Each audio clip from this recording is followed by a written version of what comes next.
Bagaimana mematahkan New World Order Amerika dan sekutunya, lalu memutus juga BRI atau obor Tiongkok agar Indonesia bisa berdiri sejajar dengan Amerika dan Tiongkok di tahun 2045. Indonesia emas, Indonesia 100 tahun. Kita tahu Tiongkok memang menarget negara yang dihutanginnya adalah negara yang pasti tidak bisa bayar hutangnya. Namun saat ini banyak negara yang mulai menyadari dan mulai melakukan perjanjian ulang dengan Tiongkok. Salah satunya adalah Nigeria.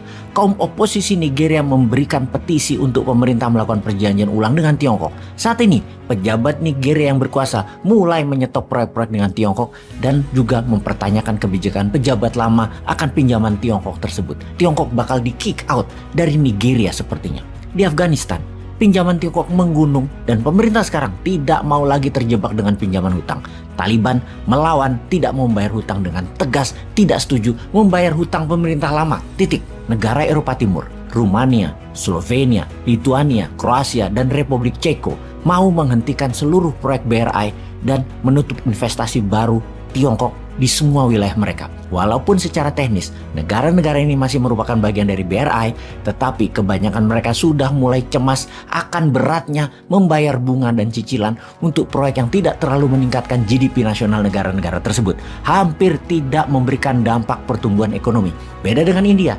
India tidak ambil BRI sama sekali. Narendra Modi memang anti Tiongkok, lebih karena ideologi. Memakai strategi tax amnesty yang berhasil membangun India strategi tersebut.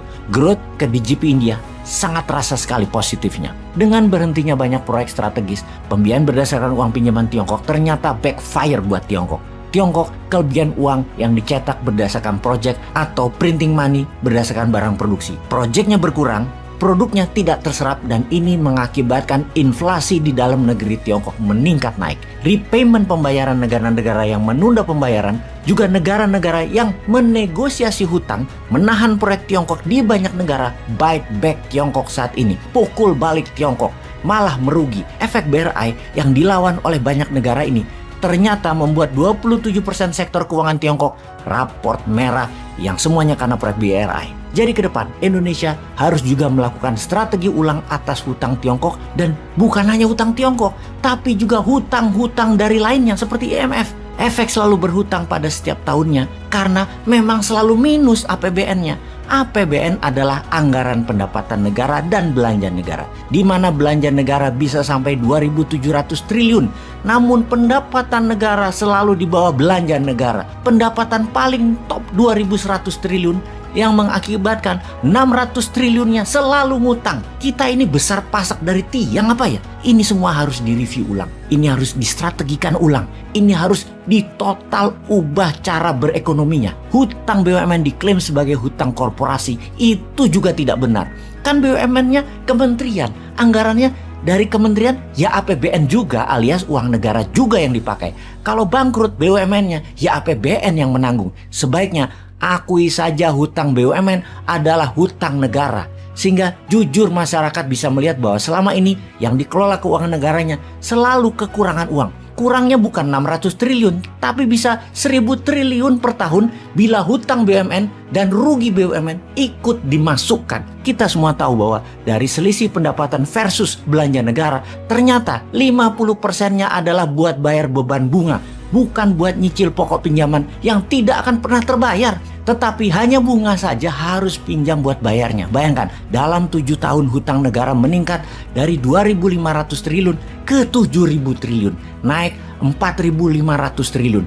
Sama dengan hutang 2 kali hutang 6 pejabat negara sebelum ini. 6 pejabat negara sebelum ini total hutangnya 2.500 triliunan. Yang sekarang ekonominya berhutang hampir 2 kalinya, yaitu hampir 5.000 triliun nambah hutangnya. Ini harus diubah. Sekali lagi, harus diubah. Sini, kasih New Mind. Dan New Mind gak pernah protes kok. Kita tuh akan mikung dur, mendem jeruk. Gak kita apa-apain, kita lunasi. Tenang. Kita lanjut ya, kita ilustrasikan sekali lagi agar paham bahwa BRI dan IMF yang sama di dalam melakukan pembiayaan tersebut adalah debt trap. Keduanya, kita detailkan ya. Ingat cerita Datuk Maringgi, Siti Nurbaya. Kita ilustrasikan sekarang. Sang datuk yang bersyahwat besar itu naksir Siti Nurbaya. Setiap hari melihat Siti Nurbaya berjalan ke pasar, Berdetak kencang jantung Datuk Maringgi melihat kecantikan dan kemolekan sang gadis. Lalu sang datuk pun mencari tahu apa yang menjadi minat orang tua Siti Nurbaya. Ternyata mereka adalah orang biasa saja yang ingin terlihat sukses dan terpandang di kampungnya.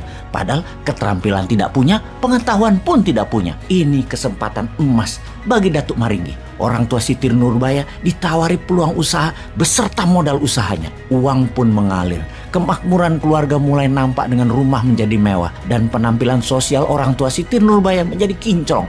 Orang-orang pun banyak yang kagum. Padahal orang tua Siti Nurbaya tak pandai dagang dan tak pandai usaha. Sebenarnya merugi. Tak ada penjualan yang berarti. Namun uang ada banyak. Uang tak dipakai usaha saja. Namun untuk membeli kemewahan. Ketika saat yang ditunggu tiba, sang datuk menagih hutang kewajiban. Mereka tidak bisa membayarnya. Kalau harta diambil, malu didapat. Maka sang datuk pun ada saran, tidak ditagih asal Siti Nurbaya dijadikan istri Datuk Maringgi. Dan terpaksalah Siti Nurbaya yang cantik diambil Datuk Maringgi.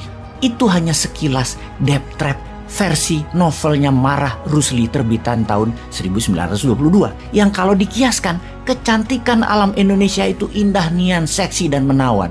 Semoga orang tua sumber daya alam Indonesia tadi pintar bisnis dan dagang, tak berhutang dengan Datuk Maringgi. Bahkan kalau tidak waspada kejebak dua Datuk Maringgi, yang satu Maringgi bule, yang satu Maringgi oriental. Kalau sudah begini kita berharap mana ya si Samsul Bahri itu, mana sang pujaan hati Siti Nurbaya sebenarnya? Kapan ya Samsul Bahri bergerak?